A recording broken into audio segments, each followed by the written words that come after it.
സംസ്ഥാനത്ത് അതിശക്തമായ മഴയാണ്. കോഴിക്കോട് മിഠായി തെരുവിൽ കടയുടെ മേൽക്കൂര തകർന്നു. LIC കോംപ്ലക്സിൽ മരങ്ങൾ കടപുഴകി വീണു. സ്ഥലത്ത് നിന്ന് VS രഞ്ജിത്ത് നമ്മളോടൊപ്പം ചേരുകയാണ്. രഞ്ജിത്ത്, വലിയ നാശനഷ്ടങ്ങൾ ഉണ്ടായോ? മാധു, ഒരു അരമണിക്കൂർ മുമ്പാണ് കനത്ത മഴയും കാറ്റും ഉണ്ടായത്. ഒരു 2 സെക്കൻഡ് നേരം അല്ലെങ്കിൽ 30 സെക്കൻഡ് നേരമൊക്കെയാണ് ഇവിടെ കാറ്റടിച്ചത്. കനത്ത കാറ്റായിരുന്നു. ആ കാറ്റിലാണിപ്പോൾ ഈ മിഠായി തെരുവിൽ, ഈ PM താജ് റോഡിന്റെ എൻഡിൽ മിഠായി തെരുവിലേക്ക് ചേരുന്ന ഭാഗത്തുള്ള ഈ വഴിപാണിക്കാരൊക്കെ കച്ചവടം ചെയ്യുന്ന സ്ഥലത്ത് ഈ വലിയ മരം അത് കടപുഴകി വീണിരിക്കുന്നു. ഈ ഭാഗത്ത് നോക്കിയാൽ സമാനമായി വലിയൊരു വൃക്ഷം, വലിയൊരു മരം ഇവിടെ തന്നെ നിൽക്കുന്നുണ്ട്. ഇതും ഇതുപോലെ തന്നെ അപകട ഭീഷണി ഉയർത്തുന്ന മരമാണ്.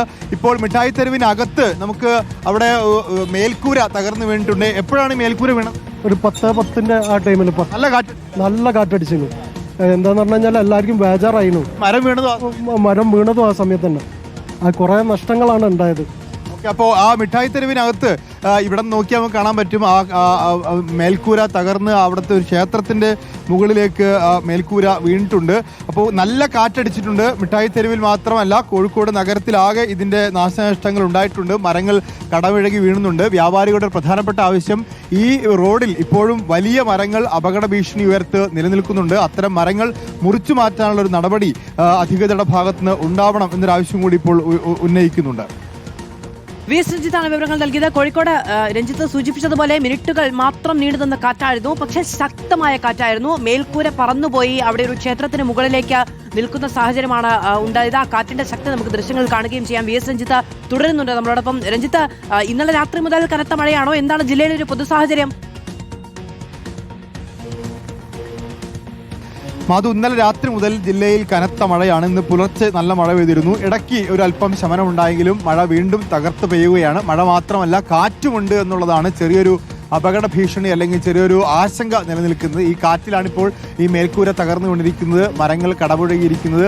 സമാനമായുള്ള സാഹചര്യം ജില്ലയിൽ ഉടനീളമുണ്ട്. മലയോര മേഖലയിലൊക്കെ തന്നെ വലിയ ആശങ്ക നിലനിൽക്കുന്നുണ്ട്.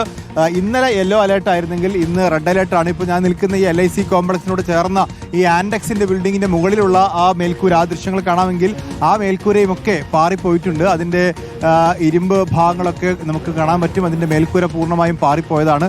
തൊട്ടടുത്ത് താഴെയാണ് നേരത്തെ കാണിച്ച ദൃശ്യങ്ങളുള്ളത്. അതും ഒരു കടയുടെ മേൽക്കൂരയാണ്. തൊട്ടപ്പുറത്ത് LIC കോംപ്ലക്സ് ആണ്. ആ LIC കോംപ്ലക്സിലുള്ള മരങ്ങളാണ് നേരത്തെ കടപുഴകി വീണത്. ആ ബിൽഡിങ്ങിനോട് ചേർന്നുള്ള വലിയൊരു മരം കാണാൻ സാധിക്കും. വേനൽക്കാലത്ത് വ്യാപാരികൾക്ക് തണലാണെങ്കിലും ഈ മരം ഇപ്പോൾ ഇത്തരം വലിയ കാറ്റടിക്കുമ്പോൾ അത് വ്യാപാരികൾക്ക് ആശങ്കയായി അവരുടെ തലയ്ക്ക് മേലെ നിൽക്കുകയാണ്. ഇതാണ് പൊതുവിലുള്ളൊരു സാഹചര്യം. മാധു, ശരി, VS രഞ്ജിത്താണ് വിവരങ്ങൾ നൽകിയത്. നിരവധി കെട്ടിടങ്ങളുടെ മേൽക്കൂരകൾ കനത്ത കാറ്റിൽ പറന്നുപോയി അപകടങ്ങൾ ഉണ്ടാക്കിയത് നമുക്ക് കാണാൻ കഴിയും. ജില്ലയിൽ ഇന്നലെ രാത്രി മുതൽ തന്നെ ശക്തമായ മഴ തുടരുകയുമാണ്.